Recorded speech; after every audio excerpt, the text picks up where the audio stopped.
This is Hidden Killers with Tony Bruschi. Here now, Tony Bruschi. Welcome to part two of our breakdown of the police interrogation of Richard Allen, the man that's been convicted of the Delphi murders. This is the interview that was done with police shortly before the arrest took place, several years after the crime took place. This is after they discovered, we maybe will talk to this guy a little bit more. There's not a lot of evidence here, but sure, we haven't found anybody yet. We've ignored a lot of evidence and a lot of people so far. Why? Well, we have a lot of videos about that. This today is breaking down that interview. This is part two. There's part one on our channels, whether it's a podcast or whether you're watching us on YouTube. So if you want to see that first part and discuss those chunks, be sure to see that. This is part two. Please leave your comments in the comment section so we can discuss all of it and get your thoughts. And if you're listening to us, the podcast, wherever you're getting podcasts, we have the YouTube channel, Hidden Killers with Tony Bruschi, where you can discuss all these cases and even watch the video of this. The video itself came to us online from Crime Circus. I'm going to guess it was a Freedom of Information Act request to get this. That's just my guess. And yeah, we're going to watch it. This is something we have not seen before in this case. And thus far in part one, it's my conjecture, doesn't seem like a guy that committed the crime. He seems extremely calm, extremely normal, extremely surprised that they're even using some of the language that they are with him. They read Miranda rights early on in this and said, we're not arresting you, but confusion, like, what do you guys think I did? That's kind of the attitude I would take or the feeling I would get while watching Richard Allen endure this questioning. Let's continue on from where we left off and keep listening. Did you ever park there before? Yeah. A lot of times you did? Okay. I mean, we used to when it wasn't marked. Mm-hmm. We did a cleanup down there one time I brought a bunch of Walmart people, kind of a community engagement thing. We did a cleanup down there. It's the year that they tore down. We tore down that, if you go down, not the High Bridge way, but that one where I sit on the bench. Yeah, I was talking about. If you go down that hill, there used to be a little shed, a little shack down there, and they tore that. And we were there that day that we tore that down. Okay. Yeah. Now, you guys did that with Walmart. Was that the local Walmart you worked at? Lafayette. Lafayette. Yeah. Okay. The one on Commerce, or the one on Commerce. Okay. All right. Mm-hmm. So you guys came up and did that. Do you know when that was? Oh Lord, no. Well. Was it before or after this? 2006. Oh, it would have been. I wasn't even with. It was what, 17? Yep. When the girls were out there. 13. So I wasn't even with Walmart at the time. I would have already been with CPS. Yeah. Okay. So sometime. Yeah, it would have been way before. I mean, I went to CBS in, 13. So it would have had to been before 13. Okay.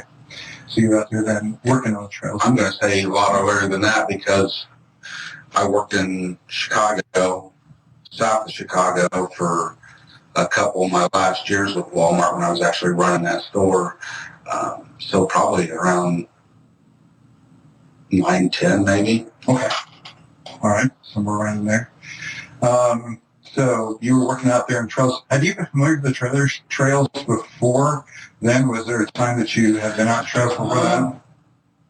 We had walked, after we moved to Delphi, I mean, we started experimenting. I mean, there were trails that we didn't know were there, but, you'd hear about one and you'd go. And I'm sure by that, well, obviously I know by that point I knew about them because that's how I don't know how I got associated with the Dan something or other that runs the area. I think it was Dan, from like the Erie Canal thing, and McCain. Yeah. Okay. I don't remember how I became acquainted with him, but I asked him because at Walmart, as a leader, they always want you to be involved in the community. And I mean, it's a good thing, sure. But you can also give money to because we brought so many people out for that event for a day, we had so many hours and we were able to donate money because of that from Walmart to the Erie Canal Foundation or whatever. So we worked, I guess the question is, yeah, I had been on the trails before that day.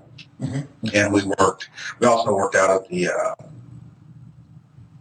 the Carrollton Bridge that day. There's a tow path or something. We did some stuff along there too. Oh, okay. Yep. Makes sense. All right. Well, that's good. So, yeah, I sat there for a few minutes and left. And like I said, there were a couple vehicles. I may have told him the exact makes. I'm not sure. I just remember one was like a sedan, and I think maybe one was an SUV. I'm not sure. Have to look back at what I said that when I interviewed with him. Do you remember this was 6 years ago? You call farmer's entrance. Those cars were at the farmer's entrance. Yes. What about where you parked? Were there any other vehicles? I know there were no vehicles where I parked because I don't remember telling him. I mean, if he asked, I didn't see anything there that time. Okay. A lot of people would park at that farmer's entrance because I'm thinking that was probably when they didn't really want you parking there, and that's probably why I didn't park there. But it's much closer to the trails, so a lot of people like to park there. You walk in and you're actually like halfway through the trail, so you can walk one way and the other and leave. But I know at one point, like I said, they didn't want you parking there, so we didn't. So back then, if you told. He said his report said old Farm Bureau building. So would that be? I never really knew what that building was. I just remember telling him there was a building there. And if that's where I told him I parked, that's probably where I parked. Because like I said, we would either park. Obviously, the farmer's entrance was always the most convenient, but there was a bridge, a small bridge before the Blue Bridge. I probably didn't know if I got this right. This was Anderson's. Yes. So there was a little tiny, it used to be like a one-way bridge. It wasn't even a road anymore. Like, you could either go towards the Blue Bridge Or you drive under it too. Yeah, I think you ride. Now I call it. It wasn't, that parking lot wasn't there on the other side, so you didn't, but yeah, you would, you went, like I said, you take this road that forks off coming out of Delphi somewhere, and then you take a right, and it's just a little road, and there's some people that live along it, but then at the end of the road, it goes up to this, like I said, there's like a parking area where people used to park. I think I know where you're talking about. I think you can't see it on here, but what you're describing Probably. is the road that leads up to this parking area that you're talking. It's out of the side of that. Side. Sure, probably, yeah. Yeah. Okay.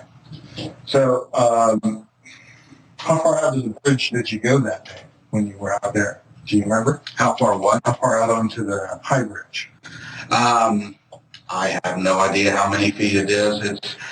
The way I always know is there's one of those platform things that stick off the side, and I usually, years past, like 9, 10, let's see, 6, 7, between 6 and 10 probably. I've actually been across the high bridge back when it was in a little bit better shape, but somewhere in there, 8, 9, 10, somewhere it started getting pretty rugged and stopped going across it. But for the most part, I didn't go past that one whatever the thing is that sticks out. I'd go out there and kind of look. Like I said, fisherman, I'd look and see if I see any fish or anything, and then I went back the other way. Yeah, I think those were back in the day. If a train was coming and you were out there, then you could possibly get out of the train's way. Exactly. But I would still want to be on it when a train came. Exactly. Yeah. Yeah. So yeah, that day I don't remember what year it was, but it was well before 16, 17. I don't know, just decay. Sure, absolutely. Yeah. So if you were parked there, and correct me if I say anything. The bridge. Over here, in that building. I'm sorry. So if you're parked there, how did you get on the trail? Where did you walk? At one point, you either walk down the road, but then at one point they had a trail there. Not a trail, I wouldn't even call it a trail. They had a gravel path that led to the new thing that they were doing. I call it the trailhead. When they started doing all that, there was a trail that would, I think it ran along the road, if I remember right, and then it just cut over to where the trailhead was at. You couldn't really park.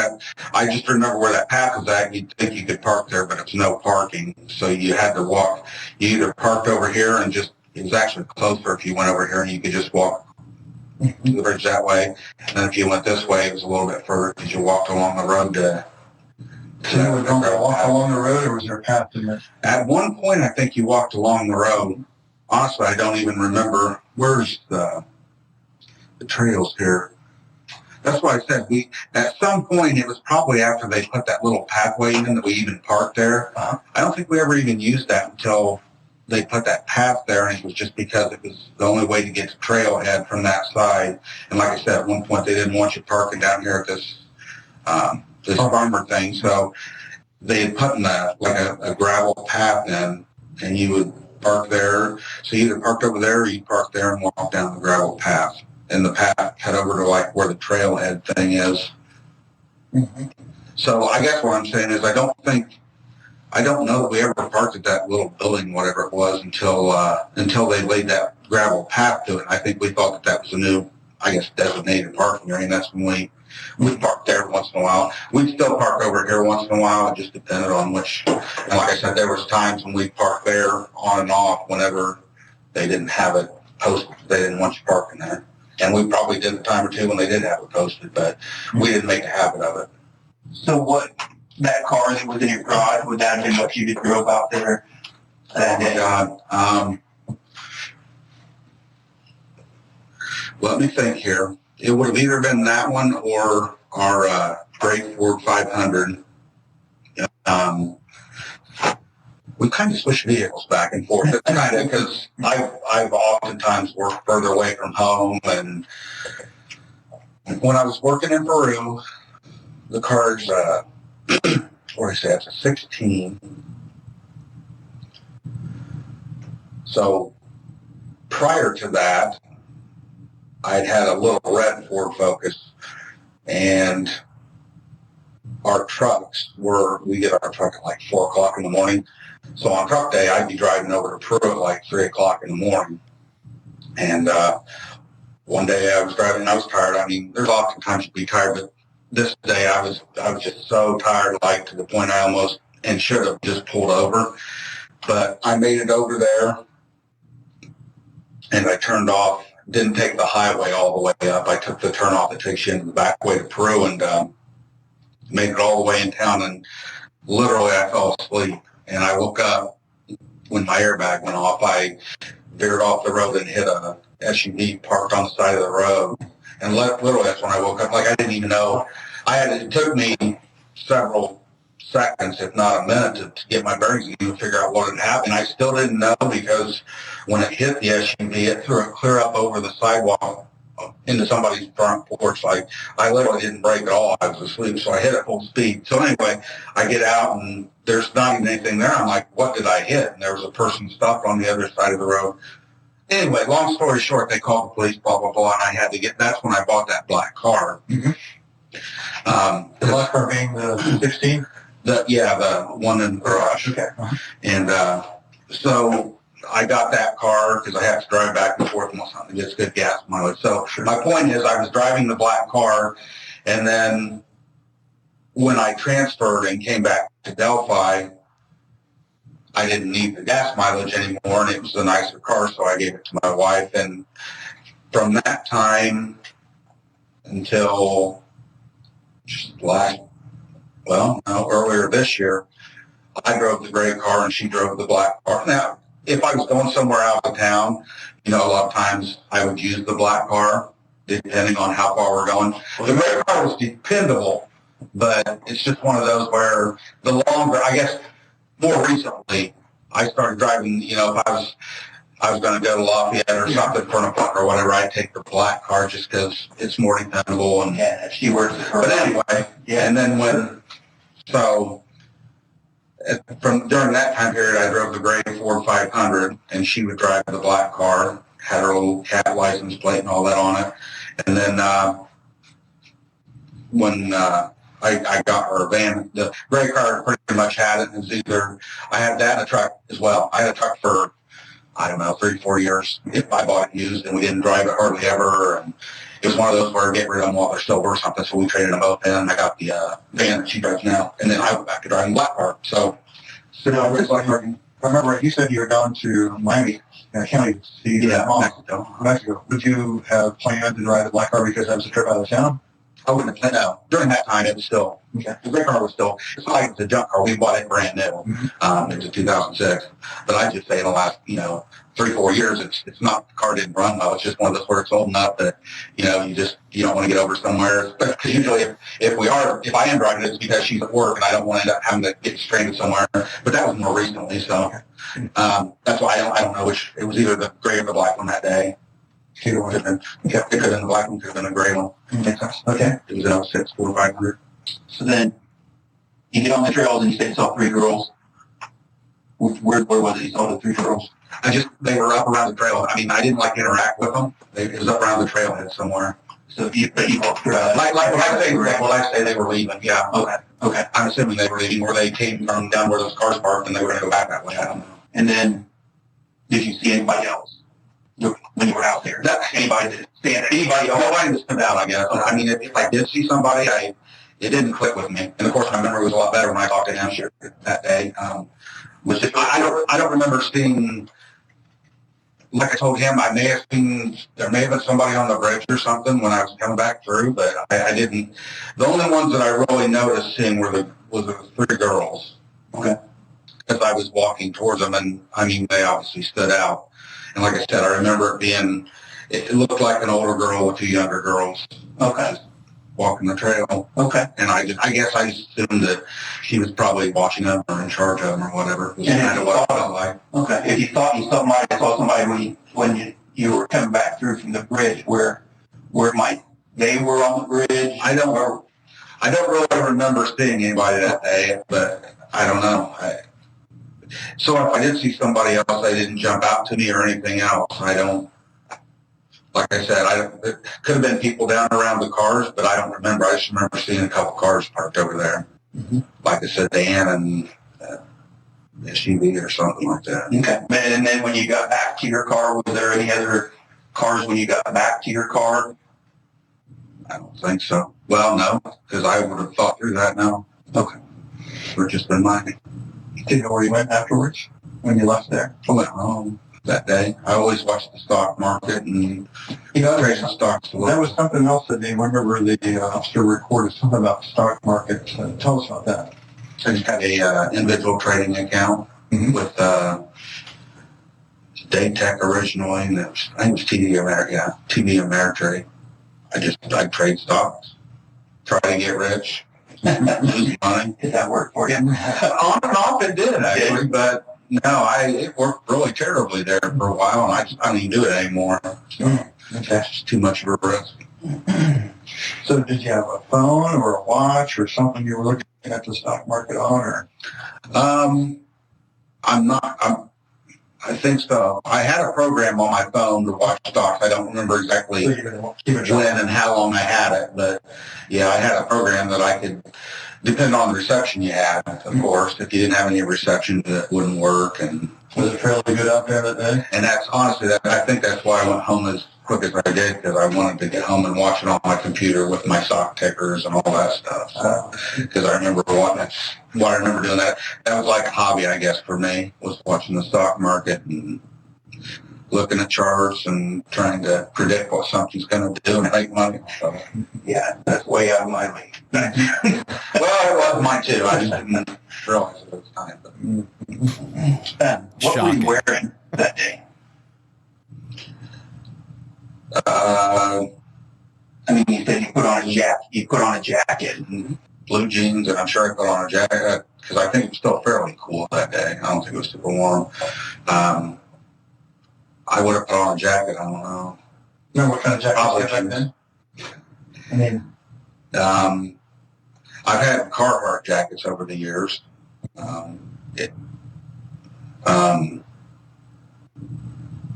Color is your jacket? The one was blue, the one was black.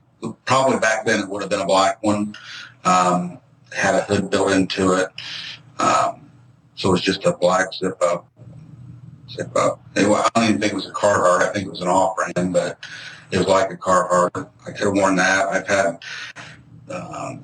sweatshirts like what you're on today.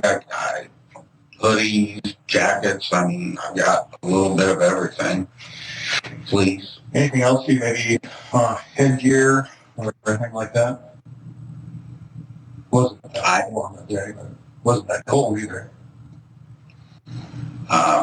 Always kept a hat in my coat, so it would have been like a, I don't know what you call them, skull cap, or just not a big fluffy hat, but a small hat.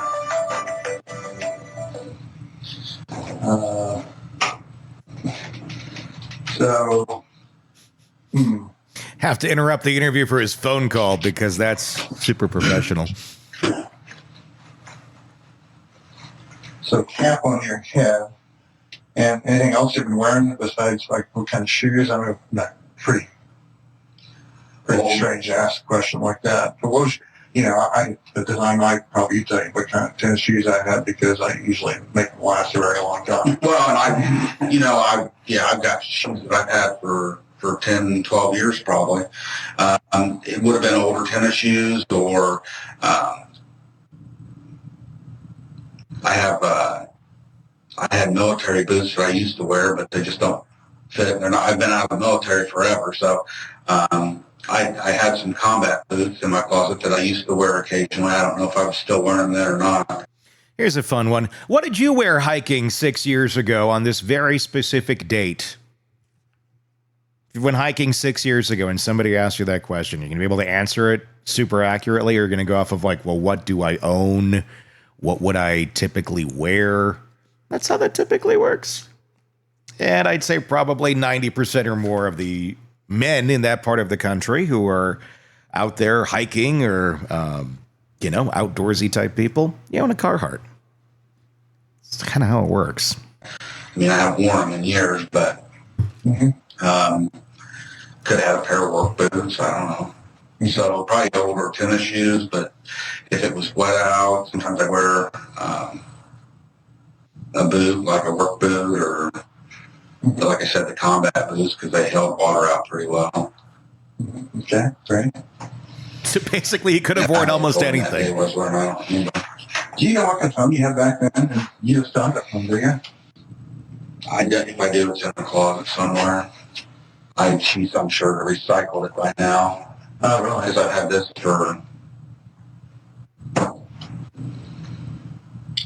I had one guy trying to go where I just went to a little bit. I don't know, it's been a few years now.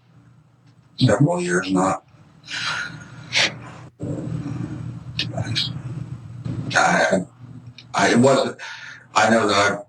Since that time, I know I've gotten this phone. I don't remember when. It's not been a super long time, but it wasn't. I've had it long enough that I don't remember when I got it.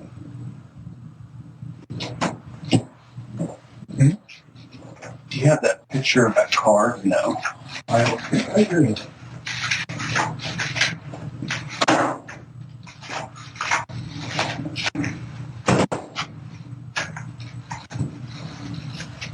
Going through pictures right now, or he's looking for a specific one, apparently, that he's about to show Richard Allen, I think. I'm wondering if this is... The car on the road.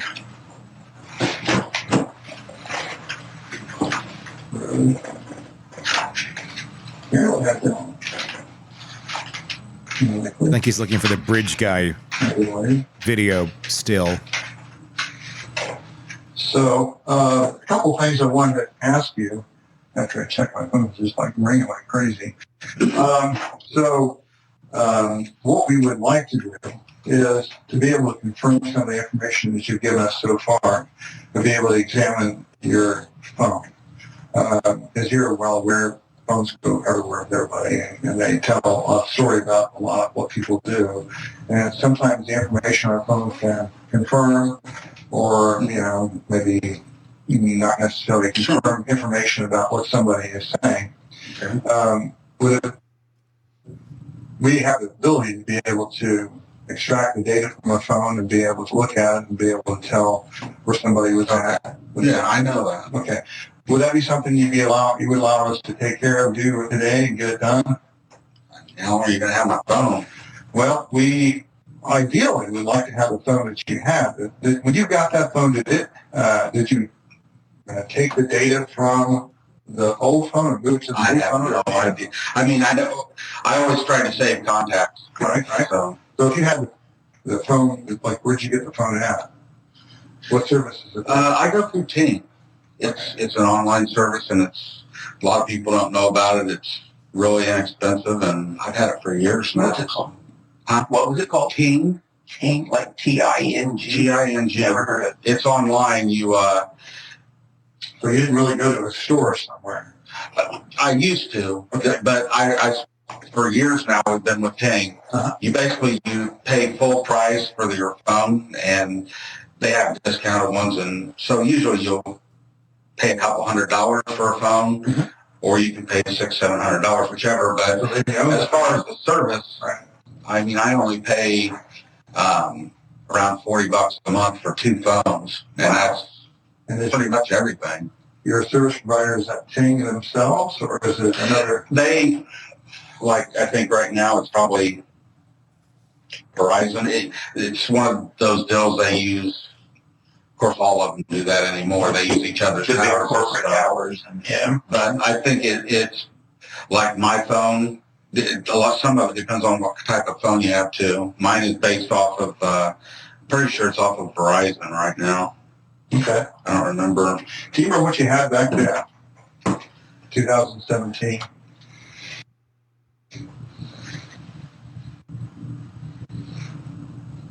I know I didn't have this one yet. I don't even know if they were making those yet. I mean, as far as service provider. Well, I've had Ting. God, I've had Ting for several years now. So they may, I probably would have had Ting. okay. So they may have changed service providers on you. Ting may have used a different service provider. I don't like, since I've had this phone, I've never had them come out and say, hey, we're changing your provider. It's just I guess kind of the home system that it works off of. Like I said, it's Verizon. I'm trying to think if it's ever been, you don't even hear about AT&T anymore, but it could have been that at one point. Mm-hmm. Okay. I never had it before we lived in Delphi, though, so I know, I'm pretty sure because I always got my phone. I work at Walmart, so I get my service plans through them because I got discounts through them. So I know it's been since I left Walmart, so. Okay. I mean, so I went through regular periods prior, but I've been with Ting forever. Well, so then what I would like to do, if it's okay with you, would be to have an opportunity to look at the phone and examine some of the data on it. Really would like to get to the phone that you had back then.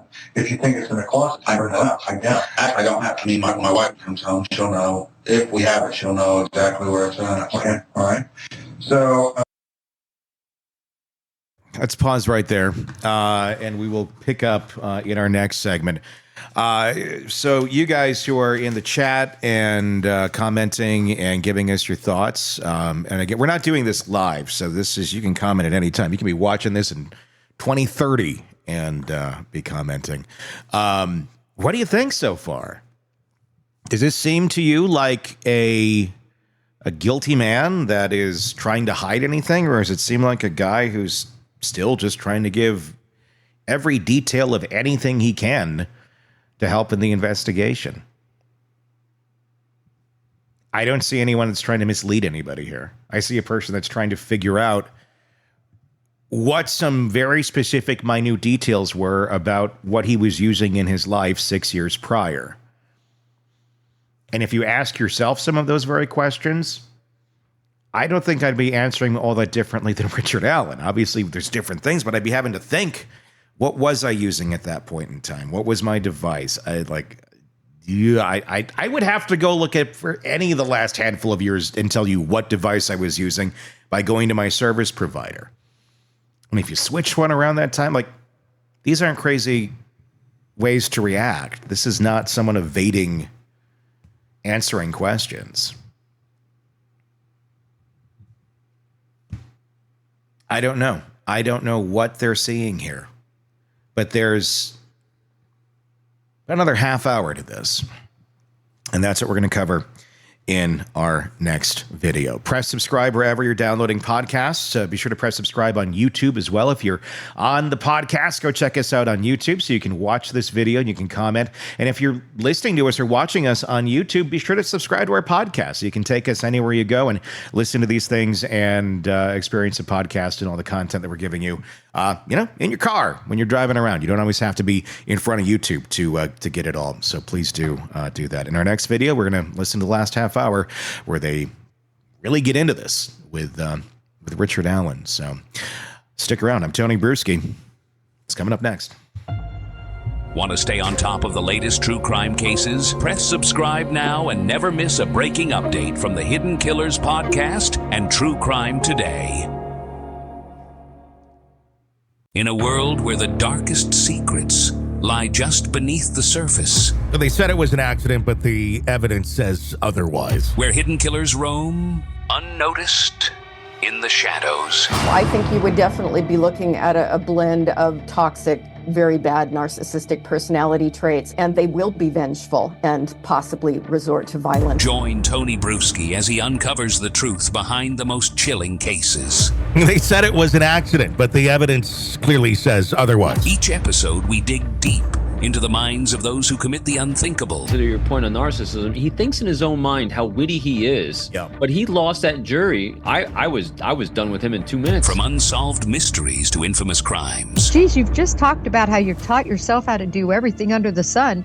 I bet you did a YouTube video, how to best kill somebody with a knife. Hidden Killers with Tony Bruschi takes you where few dare to go. How does someone with such a dark secret go unnoticed for so long? With multiple new episodes every single day. We're not just telling stories, we're seeking justice. Listen now on Apple Podcasts or wherever you get your podcasts. Just search for Hidden Killers with Tony Bruschi.